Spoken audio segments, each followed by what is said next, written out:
بسم الله والحمد لله والصلاة والسلام على رسول الله المبعوث رحمة للعالمين. So with regard to the Sunan of the Salah, the Imam Rahmatullahi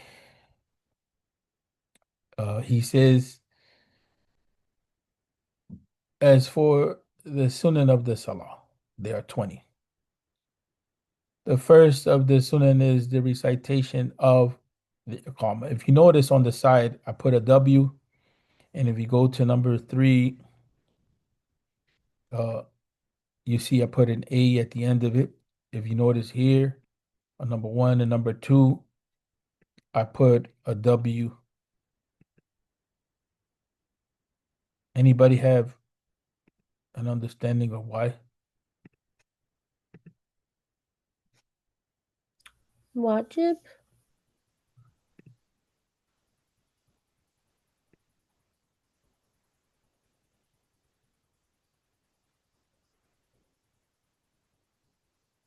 Is it the W for wajib? What was it that we said that the salah breaks up into?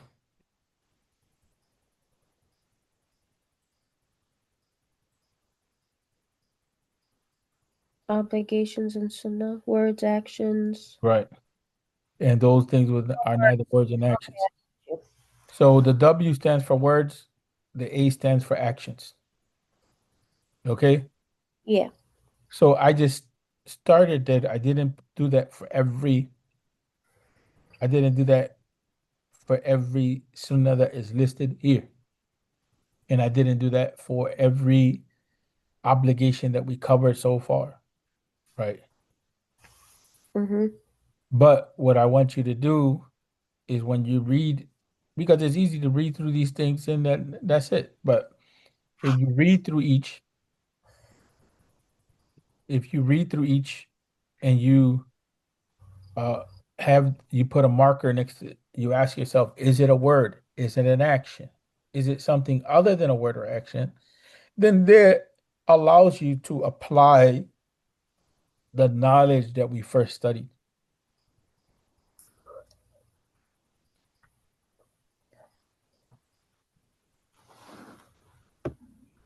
Does that make sense or no?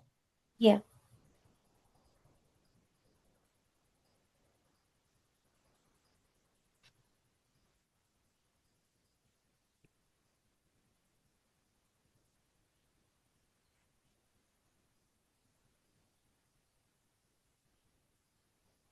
So for instance,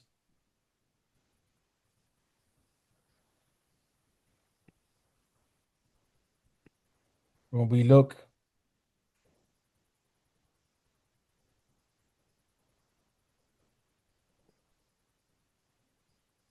and I keep emphasizing this because to me, that's a hallmark of the book.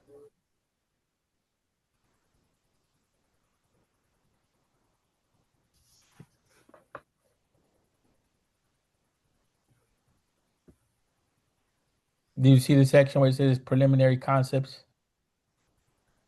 Yes. The Salah Mm-hmm. is divided into three parts: words, actions, that which is neither classed as words nor actions. Then we go into the whole idea of, who is obligated to pray. And then from there, when we go into the conditions of the Salah with regard to obligation, conditions of the Salah with regard to soundness. Then we go into the wajibat, the obligations of the prayer. Right? That framework is what you want to take from this book. You want to keep having that in your mind. You know what I'm saying? He starts off with the preliminary concepts, Salah itself, overall. How do I conceive of it?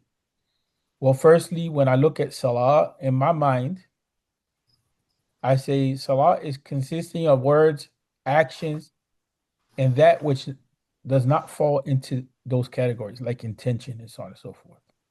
It's not a word, not an action in the external sense of the word, external concept of action. Then in my mind, I think about the person who prays the salah.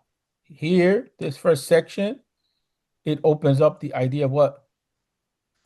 Looking at the salah as an action, as an act overall that consists also of words and those things which are not the words or actions. Is one of the pillars of Islam, one of the cornerstones of Islam. Is an external manifestation of Iman. Is the connection between the believer and Allah. Is that which, if it's established, I complete my obligation to Allah. If it's not established, I have deficiency in my deen.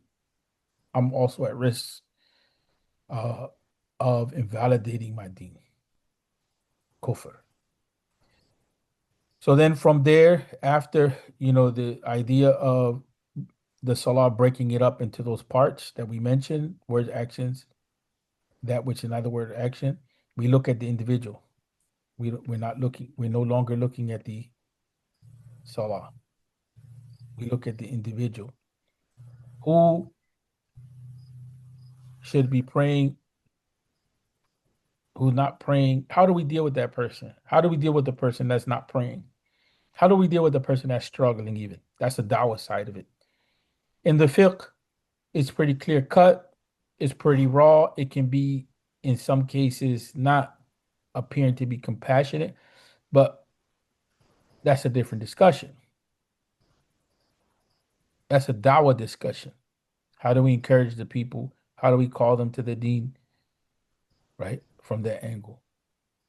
But from the rule side of it, salah is an obligation. And we're responsible before it, before that obligation. Okay, so there's two sides here. One side is salah is the cornerstone, is an obligation. The other side is the culpable agent, the mukallaf, the person. So we're going now. We went from talking about the salah overall as an act of worship that consists of words, actions, and that which is neither words or actions, to the ruling of the salah, the hukm, to the mahkum alayh, or the mahkum fi, that type of concept. So we're looking now at who's responsible. And in the case of salah, is an obligation. Does everyone carry that obligation in the same way? No. There's conditions for that, such as being of puberty, being of a sound mind,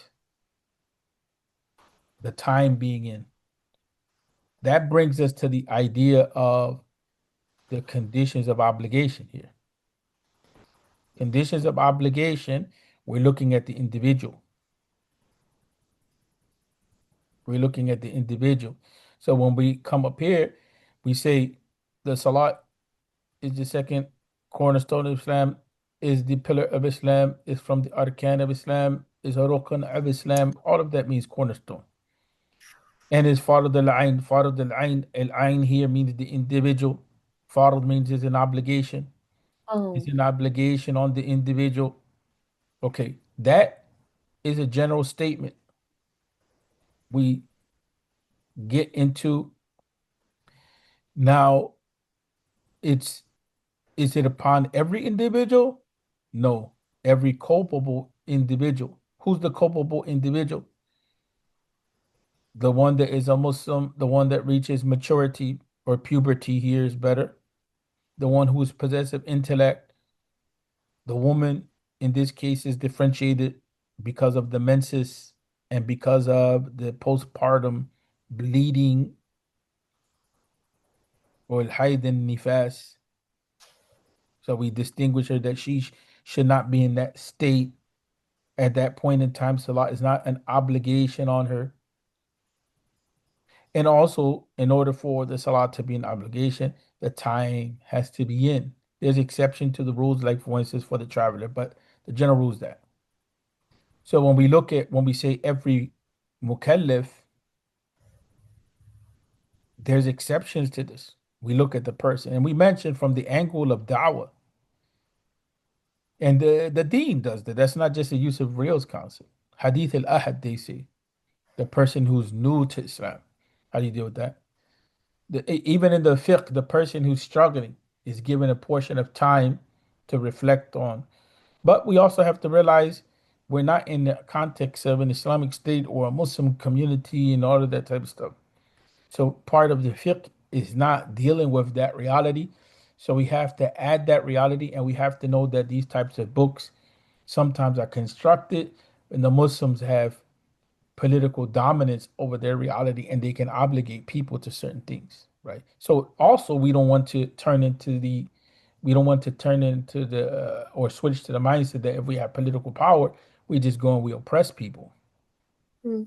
right? Because that's what happens with some Islamic groups when they get power. They go around and they're not dealing with the people with mercy and kindness and compassion. It's just straight force, and whoever doesn't conform to my way is the highway, and the highway can mean a lot of different things. You know what I'm saying? So that should be clear. And then, again, we covered this before, but I keep referring back to this again. This completely simplifies. This is what's in the bigger books. This knowledge is in the bigger books. All of the words of the prayer are sunnah. All of the actions are obligatory, and then they give exceptions, right? So I remind you of that. And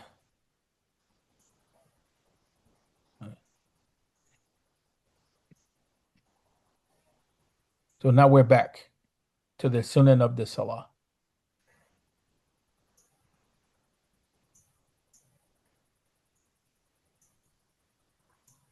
So he said, all of the words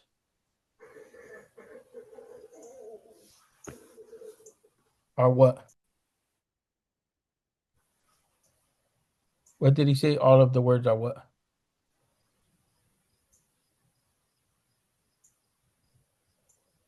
Are Sunnah. I wanted to say that, but I was like, But that's the purpose of this, to kind of like go back and forth and kind of internalize it. All the words are Sunnah. So here from the Sunnan, that's where we come back.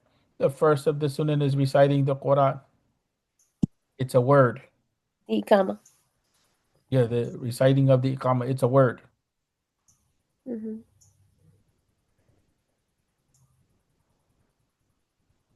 So how does it's a word, Wait a minute, all wait. under the rule of the rule says all actions of the prayer are obligatory.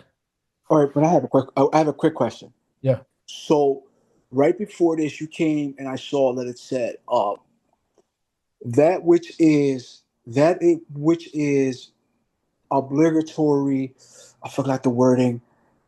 Uh, exactly the wording, but that you had the Al-Fatiha, the Takbir, and then I believe it was the last sitting. So now, wouldn't the Al-Fatiha be an action now? Because now you had it as word. Because now it's obligatory. Or did I misread that? Because I, you I have I brought you back. Can you see the screen or no? yes, Okay, so I came back to this is part one of our program, right? In right, terms of this book. And so today we went to part two, which is dealing with the sunan. After that is the fadail or the fadilat or right. the fadila. So um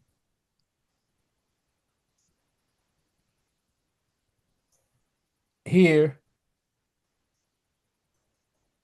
See right there. You see that of all of the words of the prayer are sunan except for the three. So you have Allahu Akbar, right? You have Al Fatiha and the final salam, right? but So Allahu now, Akbar when? That's important. right? And then you have but on the other ones where we go, you have it as word and not an action would be Al Fatiha, but Al Fatiha is obligatory. Am I missing something here? Am I tripping or something? Or am I confusing you like I'm confused myself? Yeah, you scratching your head. I'm confusing you, bro. I I'm know. not confused, bro. It's like I'm not confused. It's like so Al-Fatiha Right. why I you mean, I why don't know you if you see what I'm conceiving it? saying. Why you conceiving it? As an action, but it's verbal, so then it's word. I mean, it's a good point. It's a good Yeah. point from the angle that you're looking at it. Reciting is an action, Right. movement of the tongue, right? But here, it's just classed as, it's just classed as words because these are specific words. You have to. These are words, just like anything. Like if you say if you say Because you can't do if it you say with, Rabbi ighfirli, or if you say and if you say the tahiyat of the salah, those are hmm all words. and you have to say it. You can't just think it. Right. Even when it's Okay, silent. if you just thought it, what would it fall under in these regards? In these No three, action. huh? An action. Ne- Neither. If you just thought Oh, it, it will fall under right. that, which is neither word nor action. Yeah, no word or action. Okay, I got you. I see what you're saying. That's not acceptable. You have to say it, right? Like even if it's quietly. Yeah, but you shifted to something else. You shifted to how it is that the Fatiha has to be performed. hmm Let's go back to the issue of classifying something. That's why I'm working it this way because I don't want this to just be like, oh yeah, we covered the book. Yeah, Right. it's that. No, I want it for you to think through the book to see the logic. That's why I paused to use this book because I really want to get back to the hadith and the ayat of the Quran. See what I'm saying? But without a framework, it's just no different than just sitting there and just talking about the Prophet said this, Ali Salatu Wasalam, the Quran says this. But with this framework, we organize our knowledge, Right. Right. right? So they're just giving you a way to look at the Salah overall. And I'm just reviewing this because we probably not are memorizing. So it's a way of kind of memorizing without memorizing. You see what I'm saying? Yeah. Memorizing by just repetition, not sitting there memorizing, right? So the idea is to just look at the concept and now apply it back, right? And that's what we were doing here. Does that make sense or no? Yeah, Yes. So the recitation of Fatiha is what? Word or action? I can see what you're saying. It's words. So it falls under obligations, which is not part this we're on to the second part, Right. Okay. right? So that requires a review of the obligations. We can do that after we finish the sunnah, we can go back to the obligations again, then the sunnah, then the fadila or the fadail, right? So here, the first of them is reciting the iqamah. Now, let me ask you a question, because this is construed or this is approached up is approached in different ways in various books of fiqh. Is the iqamah internal to the salah or external to the salah? What do you mean by internal and external? Think about it. Think about it. I don't want to tell you. Think about it.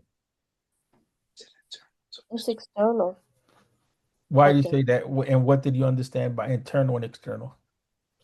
Just, whether it's like an actual part of the salah or if it's like a good practice to do is to recite the ikama. Okay, so now something comes up here. Something comes up. Let's Because go you might, back. Let's go back for a second. Let's go back, homies. So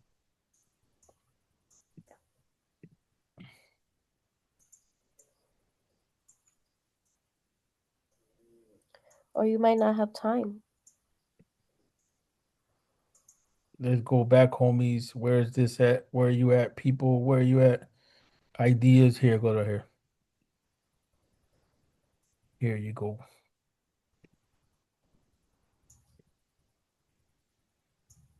This is the beauty of the whole separating this out in notes for me because it's easier to find and all that type of stuff.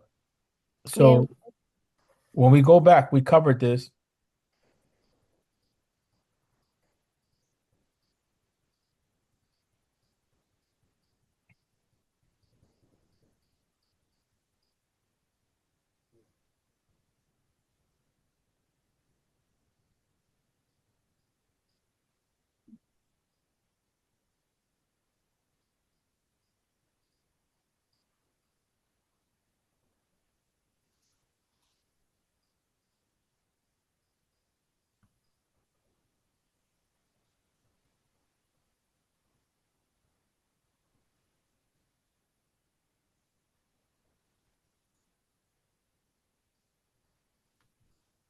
Okay, so here, conditions of the salah. The difference between the conditions of obligation and the conditions of soundness.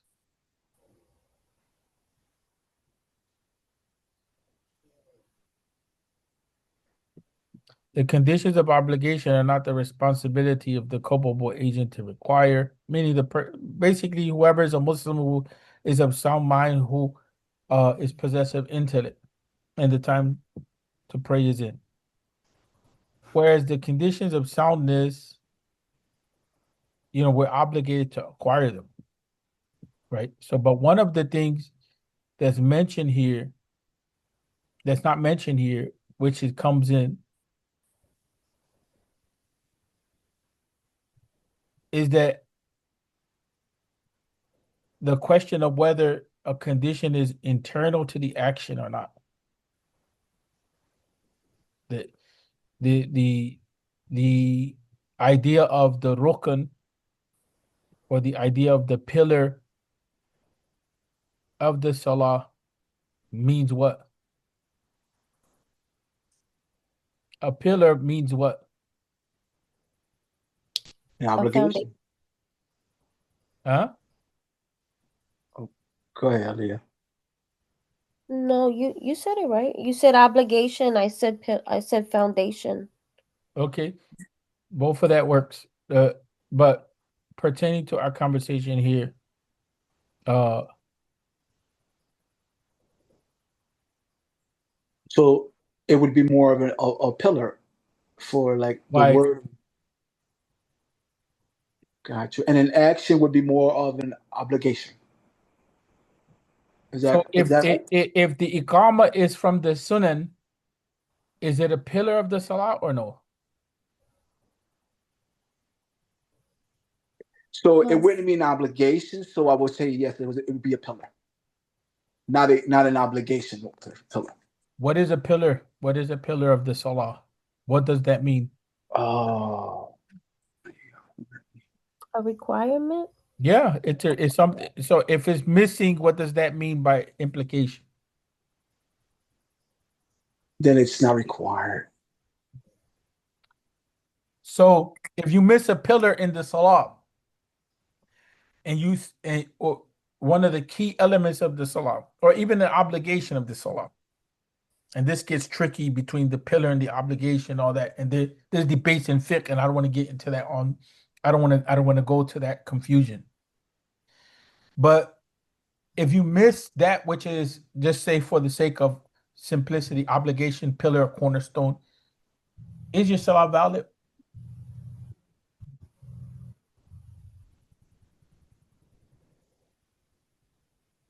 Is your salah valid? Yes or no?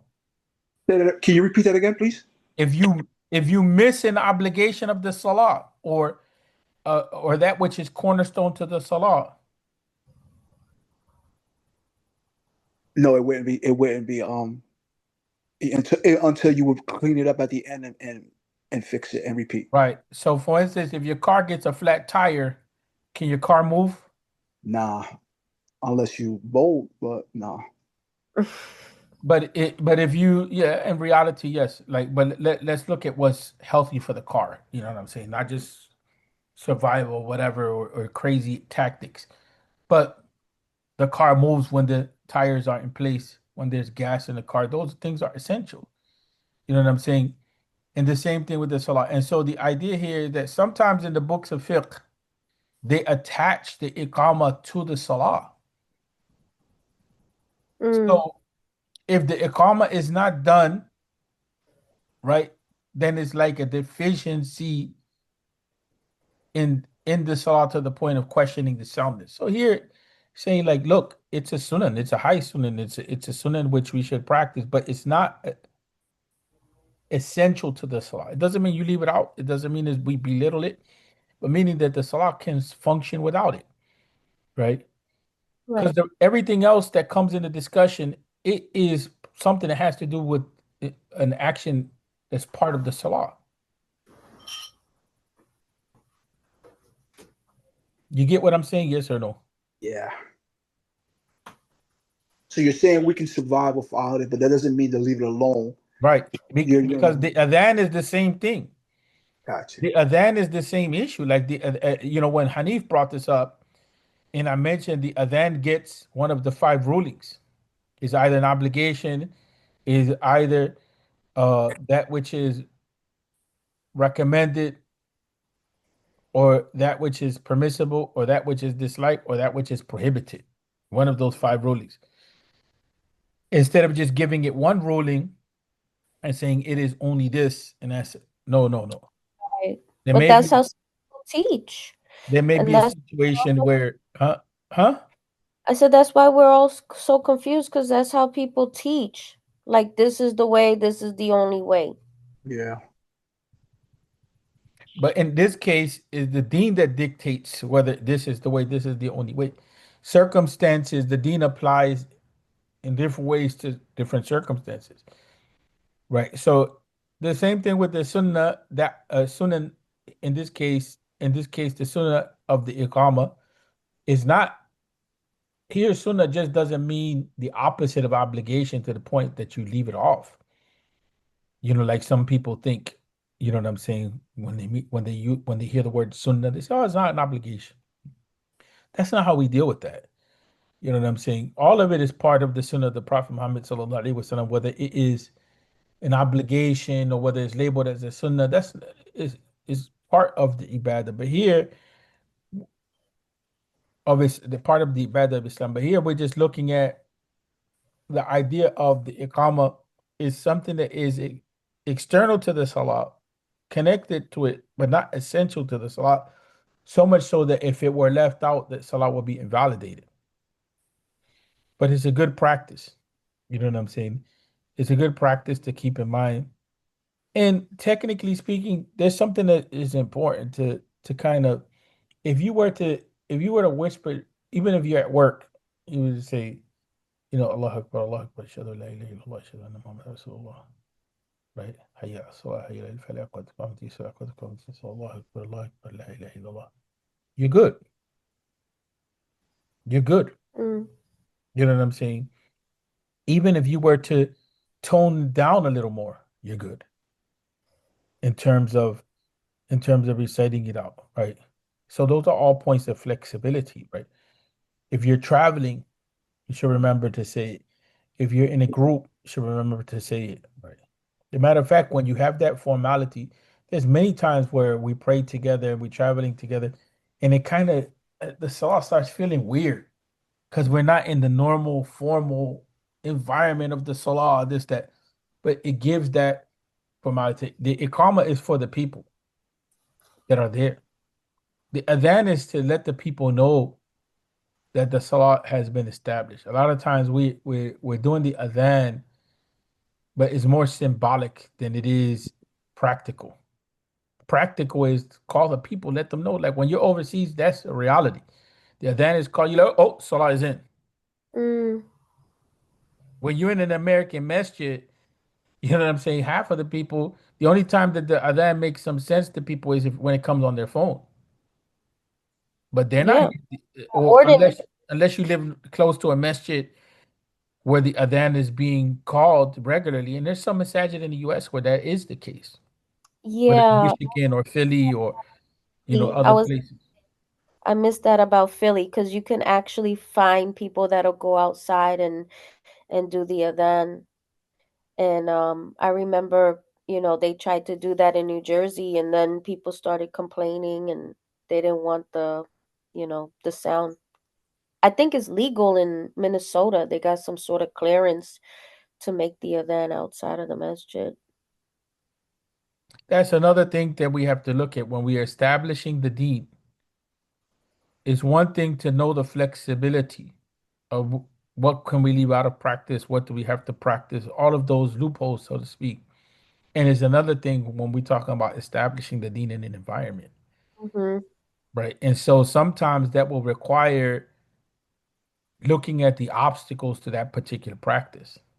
And that's Yep. why the neoconservatives, they come in with their attitude. They're like, all these people are trying to, establish Sharia and this and that. But, there's consideration for environment and for circumstances and all. But at the same time, proficiency in fiqh is extremely important because it allows you to know where there's flexibility, where there's not. So we got to the point where the W stands for words, the A stands for actions, and I want you to keep thinking about that. Like reciting silently, what should be recited silently is the sunnah, right? Reciting audibly, what should be recited out loud is the sunnah.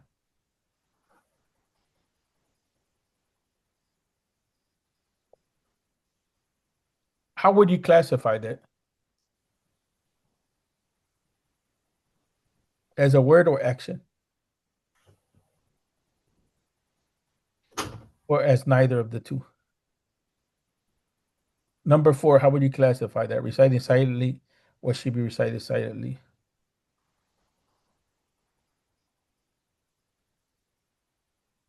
I would say words. You still gotta recite it. Uh, I would say neither of the two. I would say the last one. I forgot what, because you're not. Words or action? It's That's the not. last. That's the third category. It's not. Yeah, it's not a words or action, because you're reciting it silently. The action is inside of your mind, and the words are being Well, not. that's the thing. That's important. Minimal recitation is the movement of the tongue. Okay. So it shouldn't be done in your mind. It's the tongue should be moved, even if no one can hear.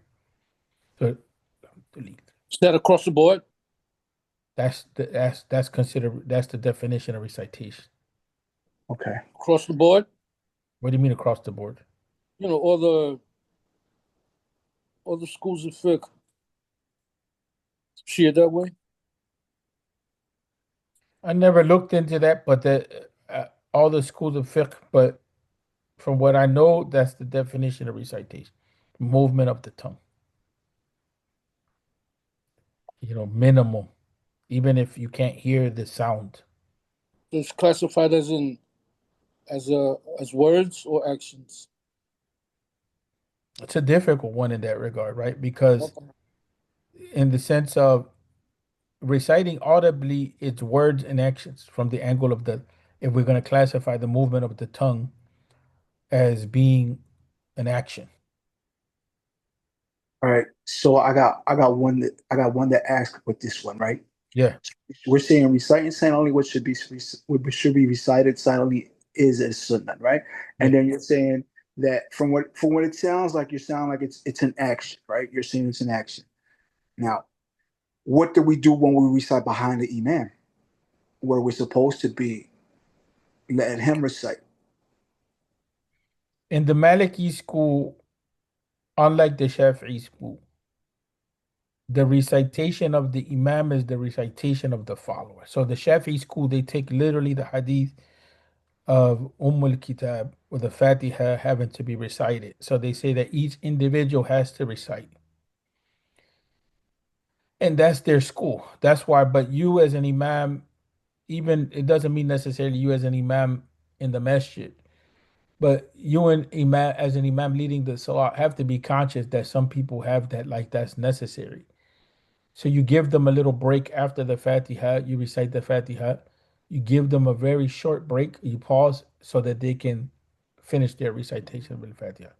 But in the Maliki school, from my understanding, in the Maliki school, the recitation of the Imam suffices for the recitation of the follower.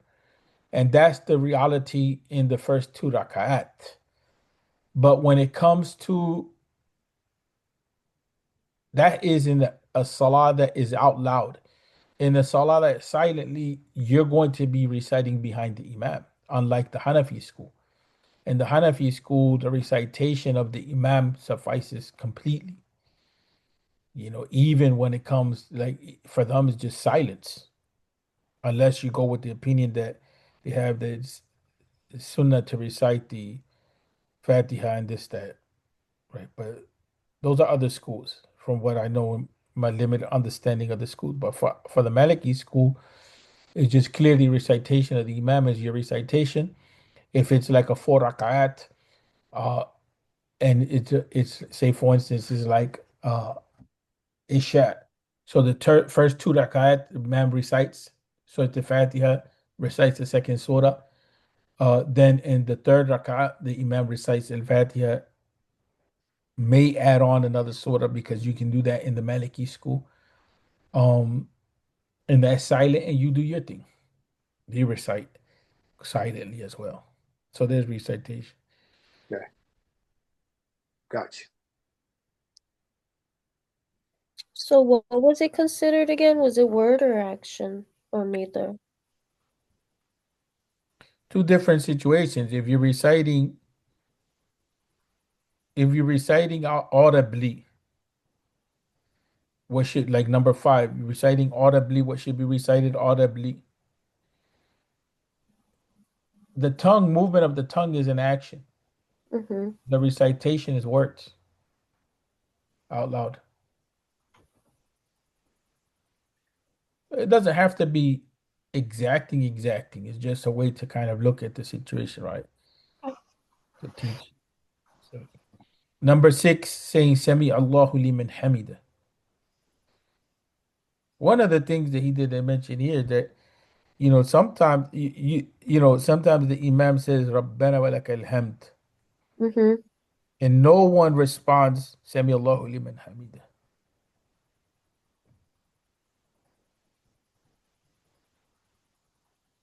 But in any event, he classed it as a sunnah.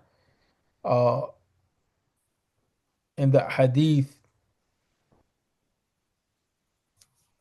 it's very much emphasized, especially if it aligns, with the dua of the malaika and so on and so forth. There's fada'il in it, there's virtues in it.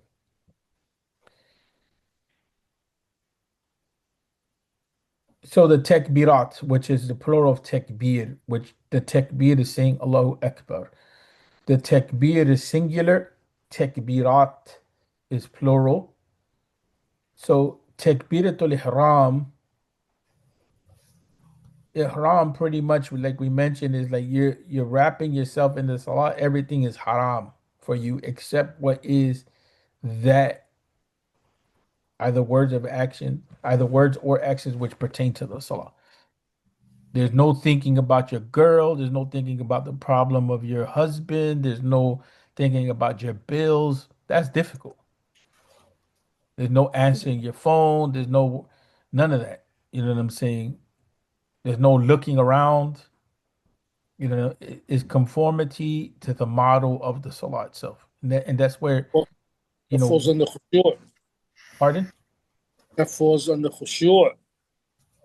Well, the ihram is like is letting you know that once you establish that first takbir, you enter into the state. Mm-hmm. And everything like was the khushu' and all of that, you know, uh the takbirat al-ihram is considered the minimal of the wajib, the minimal obligation. If you were to consider khushu' an obligation, what do you think would happen to the salah? It would a lot of problems Yeah, too. yeah. Why? There wouldn't be any flexibility. Yeah, and a lot of times like khushu' and hudur and all of that, or presence of the humility and submissiveness to Allah and presence of the heart, it's not always there. Yeah. So the salah Especially would be going invalid. through something. Now you can kind of figure why it was possibly that the Sahaba radiallahu anhum ajma'in, they considered themselves at times to be from the munafiqeen, Mm. from the hypocrites, right? Because they looked at these realities, right? They looked at themselves and they looked at these realities and they were like, they had serious commitment to this stuff. But does that mean that khushu'ah should be excluded? Well, in the fiqh, that discussion has to come in. And to be honest with you, that discussion, the Sufis, they tried to take over it because the Sufis tried to make themselves like we're the masters of that. But that's not how early Sufism was. Early Sufism was very much like what you find in some segments of the Salafi da'wah is that this salah here, its various dimensions are expressed and emphasized. There's no differing across groups on that regard. That's not a group issue, right? It becomes a group issue later on in time, right? But the core across the board for everyone, you know what I'm saying? And that's not use of real saying that there's information on that. You know what I'm saying? Whether you look at the followers of Imam Ahmed with Zuhud and all of that, they have those discussions, or whether you look at someone like Junaid, who's considered to be a notable Sufi, Mhm. well, Qushayri and all of these people like that. Qushayri was early generation Ashari. You know, you're gonna find that they're all talking the same talk in terms of like, where our heart should be in the saw and this, that. It's not an extra, it's not a side, it's not an elitist practice, it's not a specialist issue for this group or that group, but it's also not left out, right? Like the scholars of fiqh. That's why the Sufis come in and eventually they start criticizing the scholars of fiqh and they start calling them shuyukh in ilm, or the teachers in knowledge, where we're the teachers in reality, in haqiqah. And so then they start saying that the sheikh of tariqah is more important than the sheikh of ilm. That's all nonsense. Nonsense talk. The reality is that the fiqh is the gateway. A sound Sufi is going to tell you the Sharia is the gateway to Allah, Mhm. right? And is the only way to go into a deeper spirituality. You know what I'm saying? Everything else outside of that it could be given or taken. And that's the issue with the Molid problem. The Molid problem is that okay, it's one thing you're reading here, but now you're pushing it so much that you're almost making your obligation, and then it's more regular. And it's the same thing with the Orad. Orad being the plural word, or the concept of having a discipline of doing dhikr. They start making the Orad more important than everything else, right?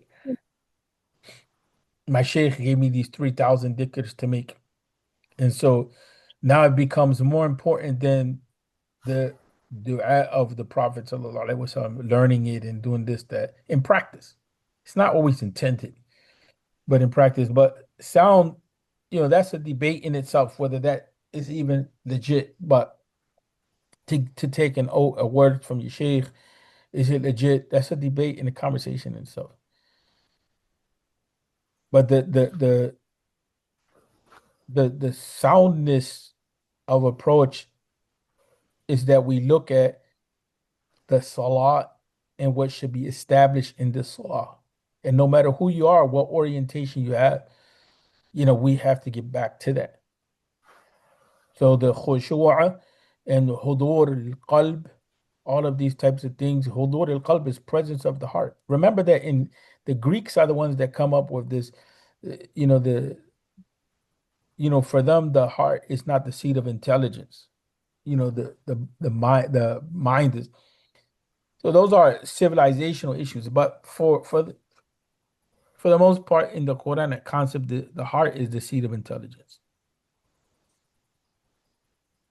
And so I don't want to get into philosophical discussions on that. And Muhasibi has a book that was translated uh, into English on the heart. Harith al-Muhasibi was a contemporary of Imam Ahmed bin Hanbal. Imam Ahmed had issues with his approach, but you know, the heart and the different dimensions is discussed in the early text of Quran and Sunnah. So in any event, Takbirat al-Ihram is that gateway to a deeper life of the soul. I even want to move away from the term spirituality, but the life of the soul, the life of the heart, or what Uthman bin Fodi calls al-batin, the inner part of the self, which encompasses all of that, right? Mm. So takbir, that first takbir is an obligation. Every takbir after that is a sunnah.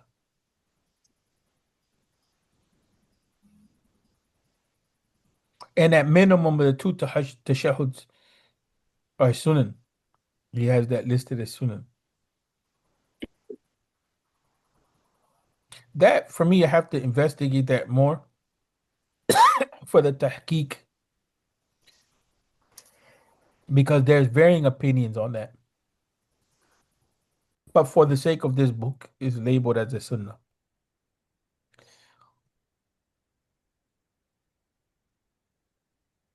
The Shafis have interesting conversations on that. Right, dog. But here, remember, it's minimalist. You know, where this is the minimum, people. It's not the maximum of stuff. It's the minimum. Just like this is like of a lower classification of the obligation. Now, when you go into the fada'il, it goes.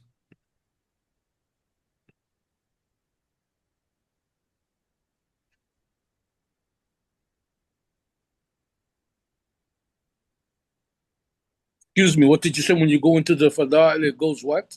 I didn't say anything else.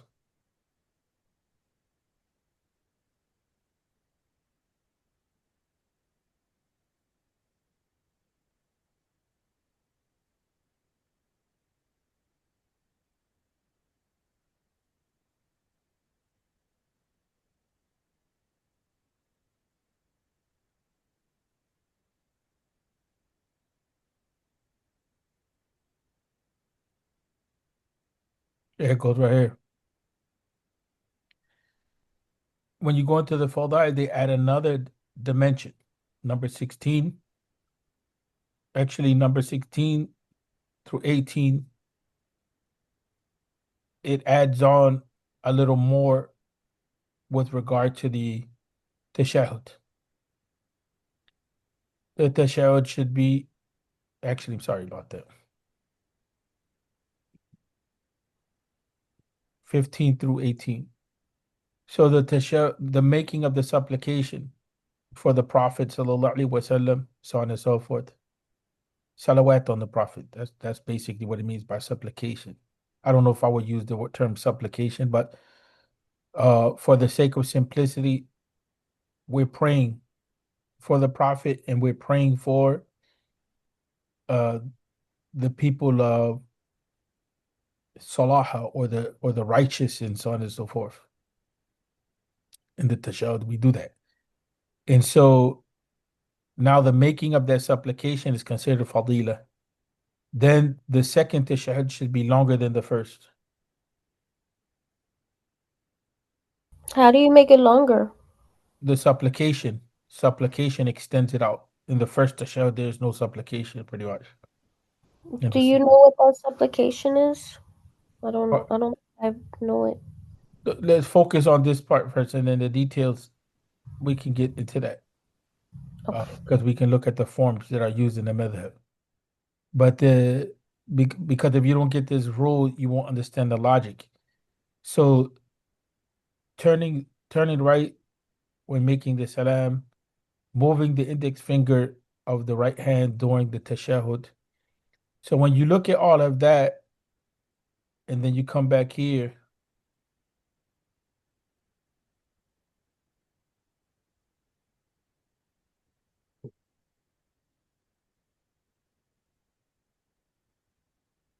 this also sending the blessings upon the messenger of Allah in the end of the second tashahhud is a sunnah, which it repeats itself over there, which is what, but over there, what they say here is telling you what to do. Over there is saying to extend it out that is longer. So what you see, what kind of logic do you see here? What's going on? What kind of logic? It's like they build in upon like a base, like a base, and then they add on to that, then like they elaborate on it as they move forward. Right, but they built a base, and what can we consider the base to be? We're working with three different ruling categories. We're working with obligation, we're working with sunnah, and we introduce fadila. which is a little less than the Sunnah in ranking in this system.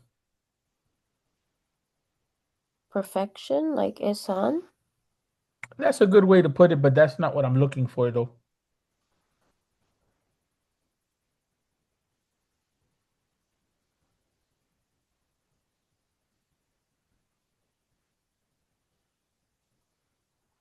Anybody?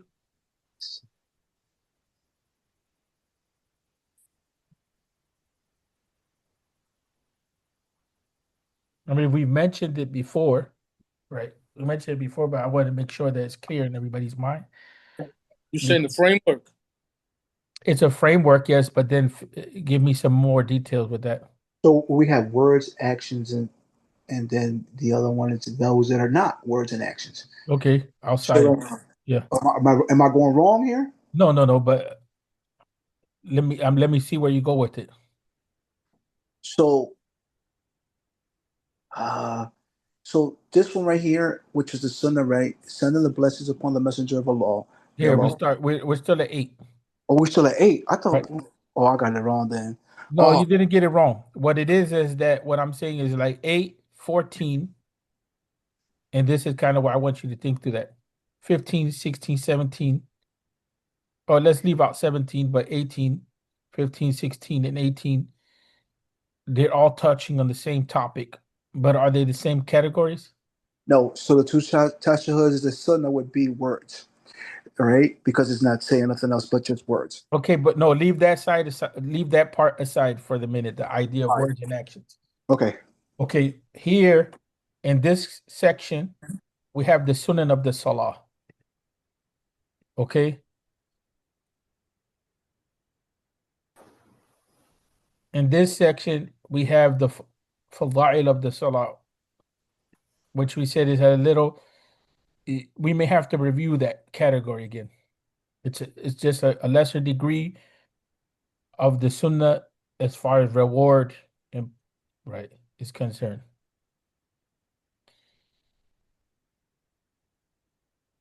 What Aliyah said is good, that adding on this, the merits of the prayer to the Sunan and then to the obligation is a matter of perfecting the Salah. But what I want you to think about, we've moved to the category of the Sunan of the Salah, right?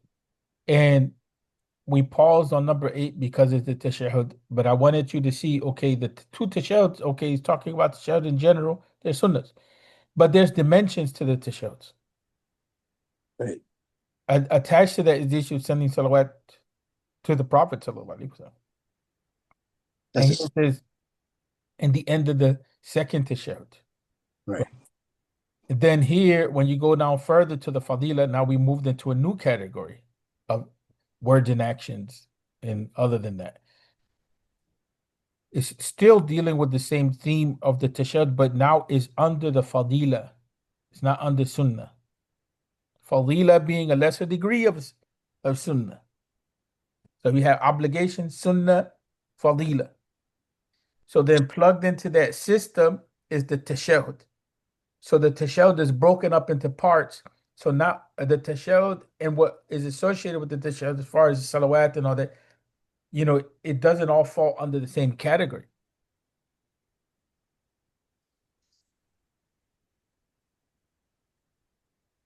So that build up, to use that language that Aliyah was saying, that build up is coming along with classification. You know what I'm saying? Of things into different ranks. And then from there, you get kind of the complete picture. Right? That's why sometimes people don't like this, and I have to say that sometimes, whether we like it or not, Mm-hmm. that that's why sometimes the simplicity that was coming from the Salafi Dawah was like, we're not going to go into all these types of details. Right, but then they blast, not they, but then people blast people if they don't, do it the way they were taught, because they assume that Exactly. love is the Ex- obligation. Exactly, because the system of priorities, this is an obligation, this is a sunnah, this is permissible, this is disliked, this is a prohibition. And then within the concept of sunnah, there's degrees that went out the door, which is there in Salafi knowledge, but the Salafi dawah or the community is a different. But in the circle of knowledge is there because the circle of knowledge is also drawing from this type of stuff as well. But sometimes when you drown in these types of details, it takes away from simplicity. You know what I'm saying? Because now you're getting caught up into a whole bunch of details. You get what I'm saying? But Yeah. Someone excuse me for yeah, Salah time. Yeah? huh? Assalamu alaikum. I'm going to excuse myself for Salah time. Okay. Wa alaikum salam. Assalamu alaikum. Make dua first. Like, Inshallah. So the importance of this is for being able to classify your salah in such a way where you can determine it as sound, you can determine it as you could determine the level of perfection that you're giving it in terms of what we understand from knowledge and what should be done. See what I mean? But it is a buildup, you know what I'm saying? And it doesn't this also helps when teaching. Why? Because with the new Muslim, you can give them just the essentials without them having to know all these details. Because this is overwhelming for the new Muslim. It's overwhelming for this for students too that are new.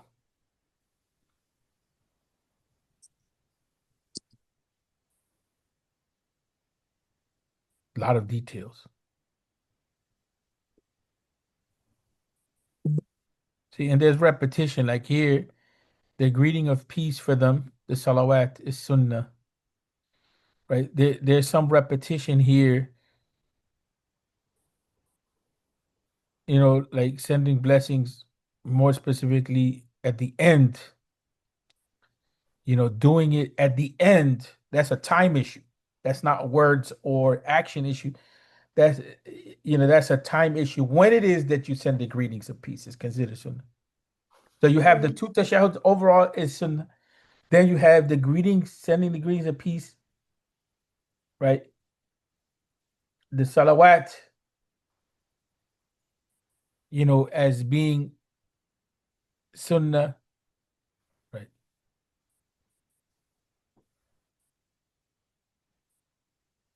And then you have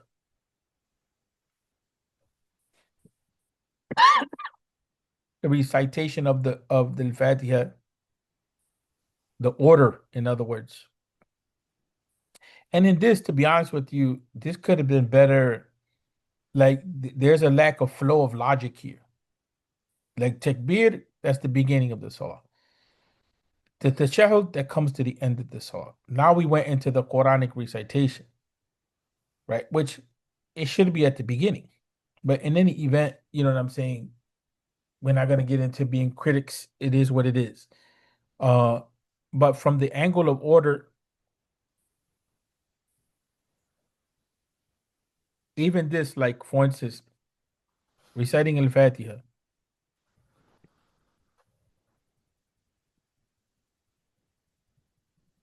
Okay, we're at 10:11. But here,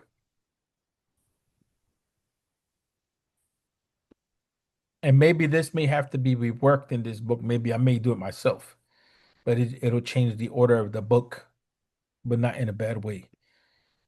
Here, reciting a second surah after Al-Fatiha is sunnah, is one point, right?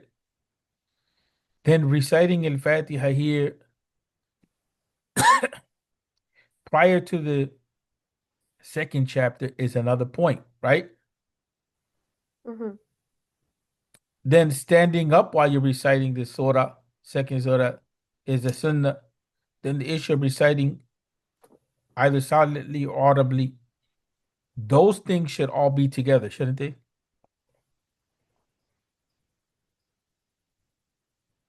With you talking about 2, 3, 4, and 5? Or no? 3, 4, 5, and 10.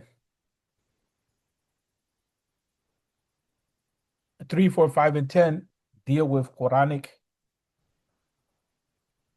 recitation. So I got one quick one. Yes, sir. I ain't trying to blast this class. And I messed by turning it around. But okay, so we're gonna go back to what you said at the beginning of the class, where we went back and you said that the takbir is obligatory. The reciting of the Fatiha is obligatory, and then I think they said a salam at the end. I think it was obligatory, right? So why do we have it down as a sunnah, and then it has it down as another part as prior to the Quranic chapter is a sunnah. Prior reciting, I'm a little confused, and I don't know if I'm confusing you, but maybe it's today, bro. I don't know, because I'm just like, wait a minute. There's a couple issues going on here. The section of the Sunnah, things are not in a chronological order as far as the order of the Salah, Got you. right? So after the discussion of the Iqamah, it should have been maybe a discussion of the Takbir first, Right. right? Come up here under here as number 2. Then a discussion on the Quranic recitation. All right. Then all of the discussion on the salams and the tashahhud should come last, right? And then the after that, the issue of the prostration, the issue of the prostration, all of that should come before that, right? And so here, this section needs to be reworked so it flows according to the intuitional understanding that we have of Salah, that this comes before that and this comes after that, that type of concept. But this is why I wanted you to focus on the book, because one of the things that's happening here when it comes to like here, when it says the salam is the second salam, is the sunnah, right? Right. Here, let's go here. When you say the second salam, you're talking Hold about on a second. Hold on a second.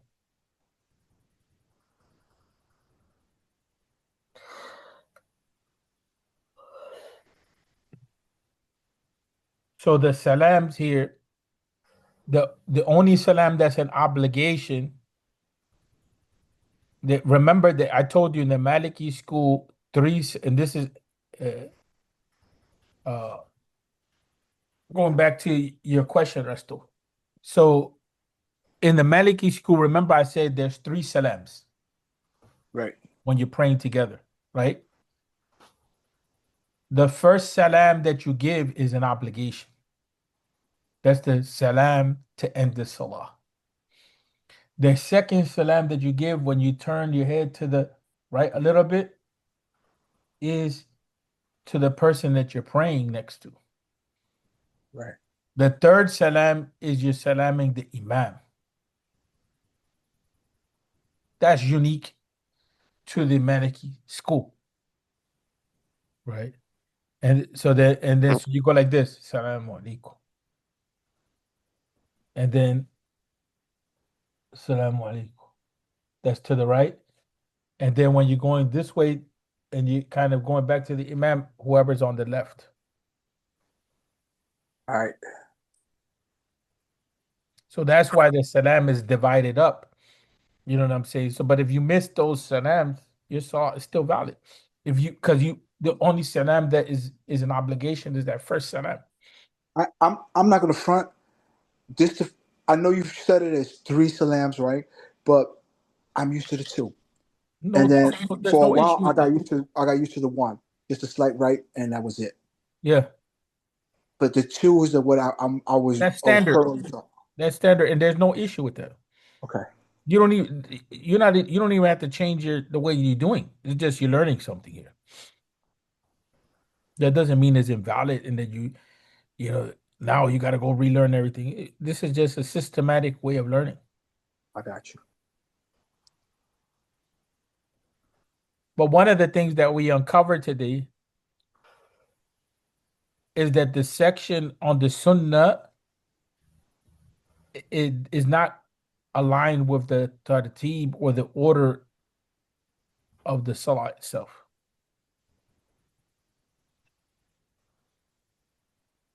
Is there a way that we can just ourselves mentally just put it in order and say, hey, I am going to put it in order.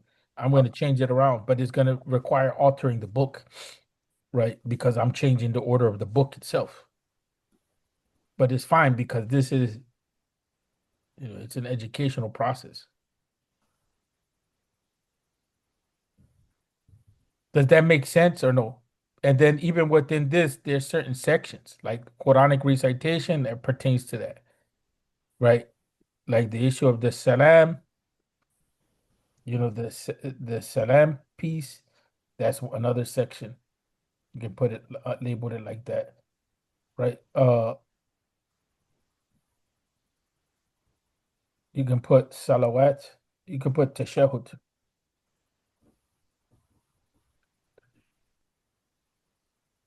The tashahud and the salam, that's a section.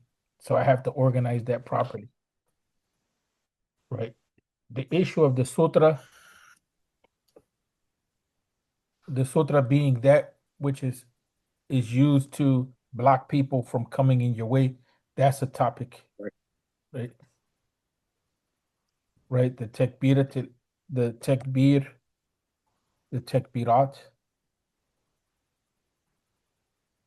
that's a topic. You see what I'm saying? So then I have to rearrange these things so that they flow, so that they flow with each other.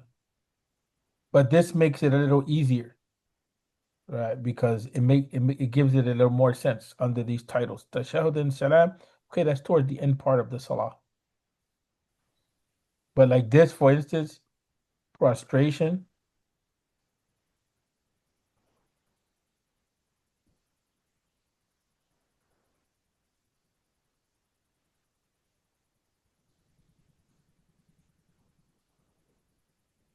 like this section here, doesn't belong at the end. It belongs here, closer to the middle of the. And this takbirat like this, you know,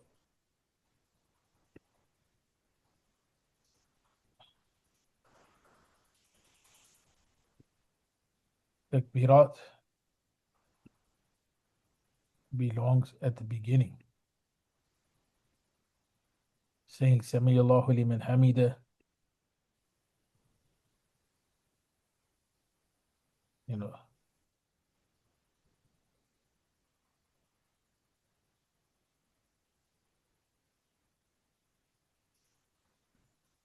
You can have it after the salah.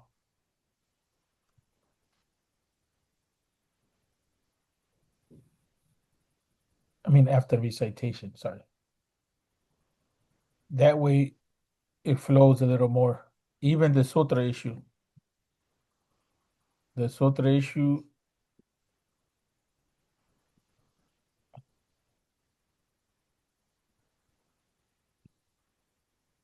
that's coming along here with that should even be all the way at the beginning. Before the even the iqama.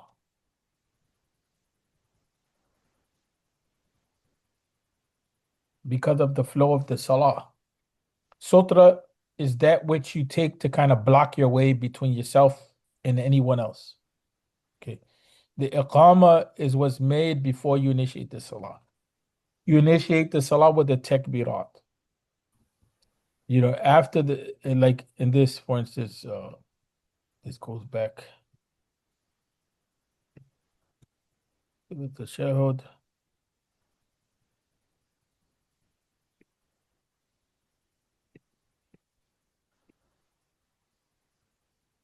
All of this is related to tashahhud in the final salam. All this related to the end part of the salah. Am I making sense or no? Or this is just I see jumping? what you're doing. What am I doing? You're putting it into his classes. Like you got Quranic recitation, you got the commas on one end, and then you got the sutra on one part. You got and so it's easier for us to kind of like grasp it at some point instead of it being jumbled down all over the place. Right. And then also the classifications are in somewhat an order. Sutra comes before Iqama comes before the takbir, Quranic recitation comes after the first takbir, Sami Allahu liman hamida comes after recitation, prostration comes after these things, tashahhud and salam comes towards the end of the salah.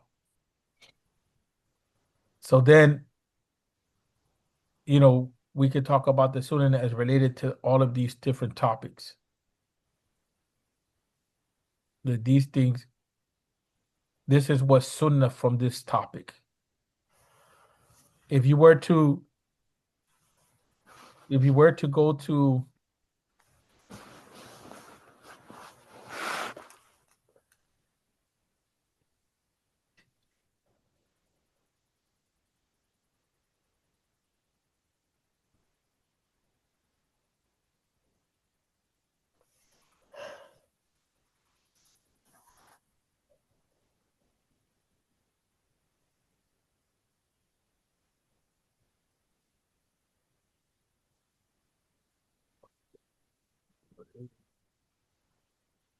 if you were to go here back to the first,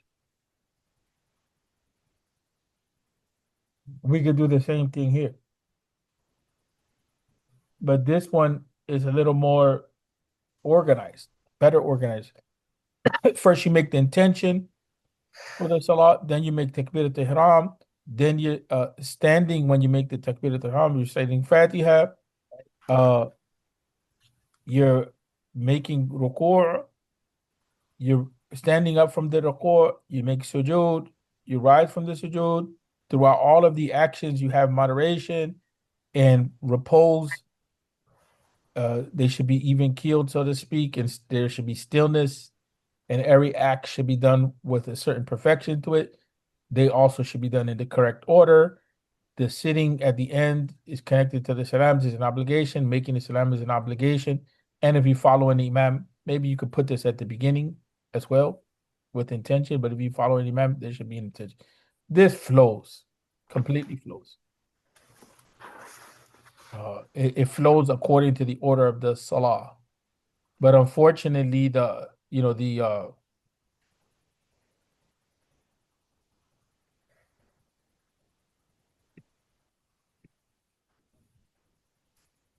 layout for the sunan, it does not flow. We just made it flow. Okay.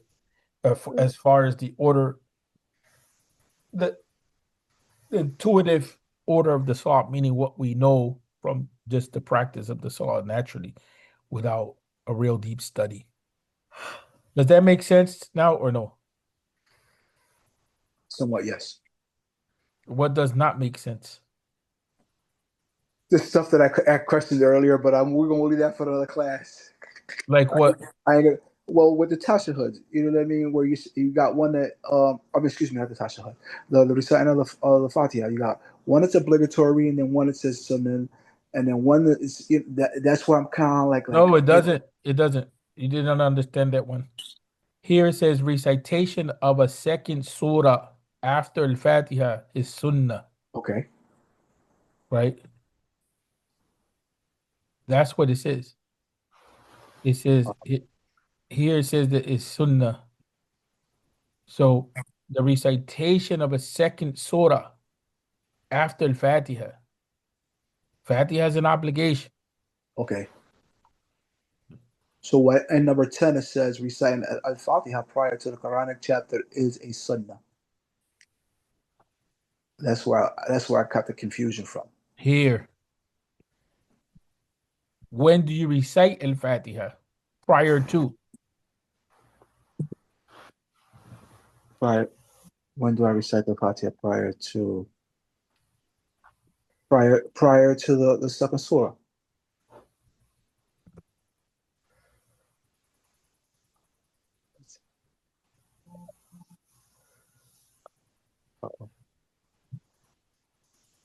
When is the time and in what order do the surahs come in?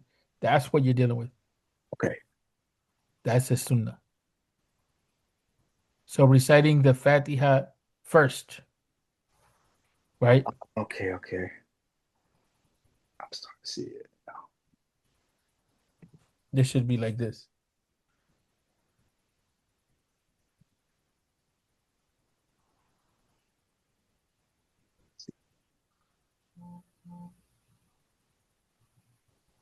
That's why I said the book has to be kind of. I feel like the way that it's there's some things that have to be added and I'm twisted. sorry if I'm asking you dumb questions or No, whatever. you're not I asking me sound like dumb a full questions. rookie. You asked a good They're not question. dumb. They're not dumb questions at all. You know what I'm But saying? it just confused me there for a moment. But And that's yo, why I kept. This is why I paused. I could have just read this, made some comments, and left. you would have had me all week like, yo, what did he mean by that? But this is why I took this approach, so that you can see what the author is attempting to do. But there needs some things have to be added for clarifying. What it is that the chapter recitation is broken up into what do you have to recite? Okay, you have to recite the Quran. What do you have to recite of the Quran? You have to recite Al Fatiha. Right. Okay, what's recommended after Al Fatiha for the recitation, as far as Sunnah is concerned? A second chapter of the Quran. Okay, okay, so then can I recite the can I recite another thing first other than Al Fatiha, or does it have to be Al Fatiha first? No, the Fatiha has to come first. All right. Got you. I got you. I'm flowing with you now. But here there's a benefit here that this is classified as Sunnah, right? So if I were to make a mistake in terms of I recite Surah Al-Asr before Surah Al-Fatiha, it's a Sunnah to recite the Fatiha first. Oh, so I wouldn't really. Oh, I got it. I see what you're saying. You see the benefit of that? Yeah, What's yeah, the yeah, benefit? What's yeah. the benefit? Even if I twist it by mistake and like recite Surah also by mistake first, and then I come back and hit recite Al Fatiha, it's because it's a sunnah. I got you. I got you. I got you. I got you. I think I got you, but I think I got you. Ah, I think I got you. Yeah. So say for instance, if I forget and I start off with Surah Al-Asr, Right. does that mean that I stop Surah Al-Asr and pray Fatiha? In this understanding here. Does that mean No, because it's saying that it's a sunnah. Okay, keep going, keep going, keep going. Um, so you would just recite uh the surah that you were reciting. Finish it, and then what? You finish that surah, then what? bow? Takbir. You No, do the no, no, no, no, no, no. So you will go back to that Fatiha then? Now go back. You didn't have Fatiha. You recited Surah Al-Asr as an example. self. Right. You're missing Surah Al-Fatiha. If you don't pray Surah Al-Fatiha, you don't have your Salah in place. So you would just do it right after Al Asr. Right. Now, would it require, what does it mean that your Salah is invalid? No, because it's a sunnah. Thank you.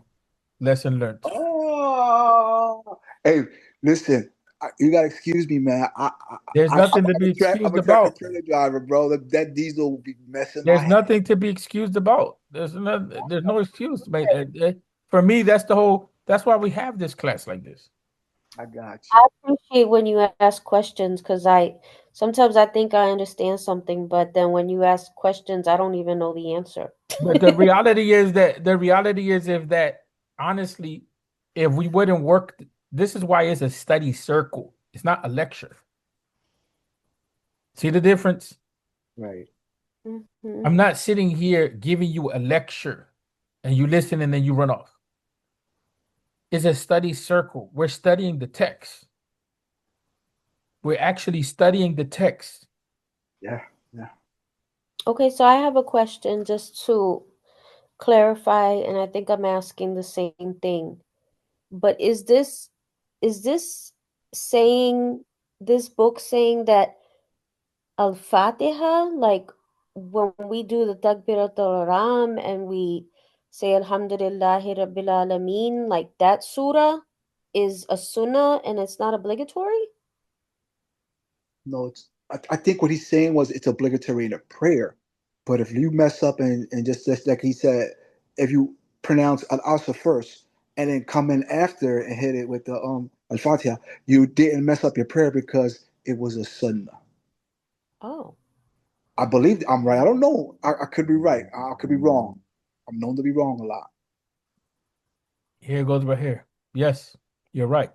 Oh, okay. Reciting the Fatiha prior to a second chapter is sunnah, or to prioritize Al Fatiha to the second chapter is a sunnah. That doesn't mean if you keep doing that on a regular basis, you're deviating from what it should be done, right? But if it happens to be that that happens, it doesn't. Your salah is still valid.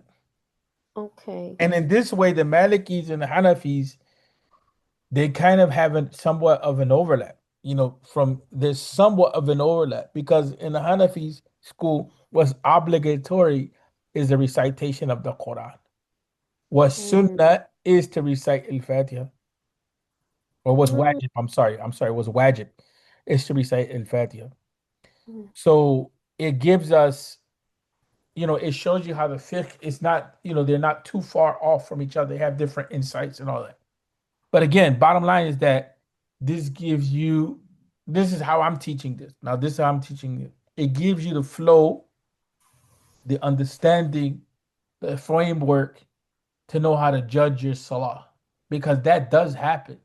You could be tired from work or this or that or stress, and you begin the salah and you start with any sort of the Quran, and you're like, ooh, I didn't recite Fatiha. mm. And so immediately some people would say, well, because I didn't recite Fatiha first, I lost my rakah. No, you didn't lose your rakah. Oh, I did not know that. And so what about like when you're teaching somebody how to pray? Shouldn't you teach them Al-Fatiha first or? That's a different issue.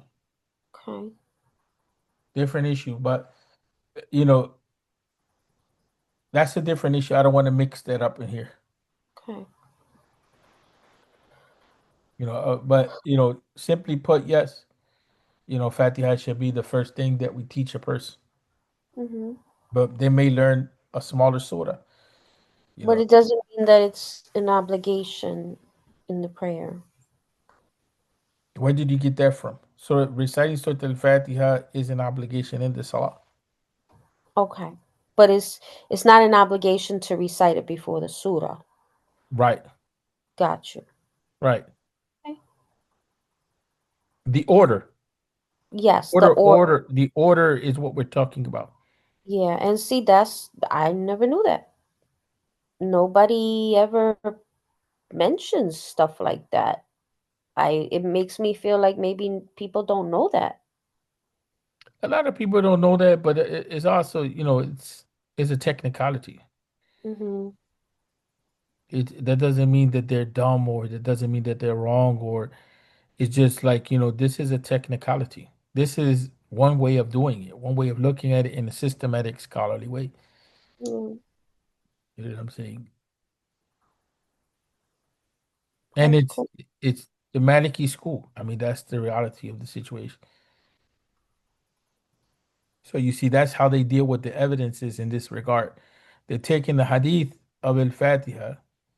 They're taking the Quranic mandate to recite Quran. They're taking the hadith that pertain that of Al-Fatiha that says the Fatiha should be, there's no salah without Al-Fatiha. And then they're taking the command to recite another ayat, I mean another portion of the Quran, we should say. Not even a surah, but another portion of the Quran.